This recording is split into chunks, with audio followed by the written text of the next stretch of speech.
The first sketch tool we will take a look at is the line. First, notice that the line tool has a drop-down menu, and it contains the line tool and the centerline tool. I'll discuss the centerline tool in a later lesson.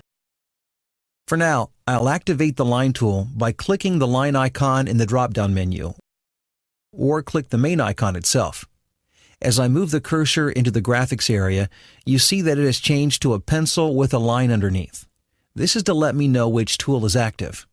If I switch to other tools by clicking on these sketch tools icons, you can see the cursor feedback will change. Let me get back to the line tool. To create a line, I click to begin, move my cursor, and click again. After selecting the second time, you can see a point was added, and another line segment has started. This is a convenient way to create a chain of lines. I simply continue to click and more line segments are added. To end the chain of lines, I can right-click and select End Chain from the pop-up menu. Another way to end a chain of lines is to double-click. When you double-click, the last point you added becomes the end of the chain. There is a slight variation to this method of creating geometry that many users prefer. Instead of clicking to begin a line segment, then moving the cursor and clicking again to add a point, you have the option of click dragging. I'll click and keep the mouse button pressed. Then I'll drag to the location where I want the line segment to end and release the button. The difference, as you can see, is that no chain of lines is created, just one segment. For those that don't want to worry about ending chains either by right-clicking or double-clicking, this might be a better method. Other sketch tools work very much like the line tool. Let me clear this sketch by deleting these lines. To delete sketch items, all you have to do is select them and press Delete on your keyboard. This can be an annoying stumbling block that trips up many new users. To select something in SolidWorks, you click on it. However, because I still have the line tool activated, when I click on these lines, I end up beginning a new line. Typically, a new user will notice this, and to try to avoid this new line, they'll bring their cursor back to the beginning very carefully, hoping that SolidWorks will forget all about the new line.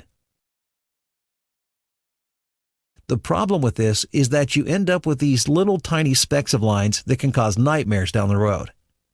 To avoid all this trouble, just remember to turn off whatever sketch tool you might have on before you try to select things.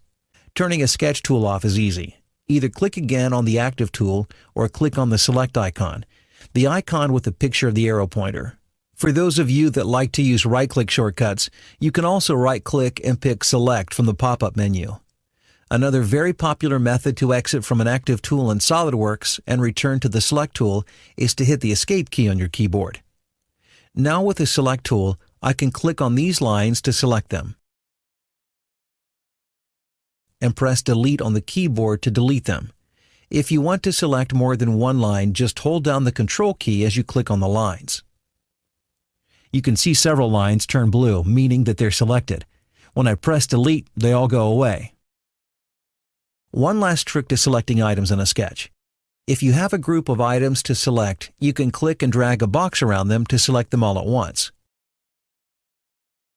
Dragging a box from the left to the right will select any elements that are completely inside of the box. Notice the box selection appears in a solid line. Dragging from the right to left will select any elements inside of the box or crossing the box boundaries. This time, notice the box selection appears with a dashed line.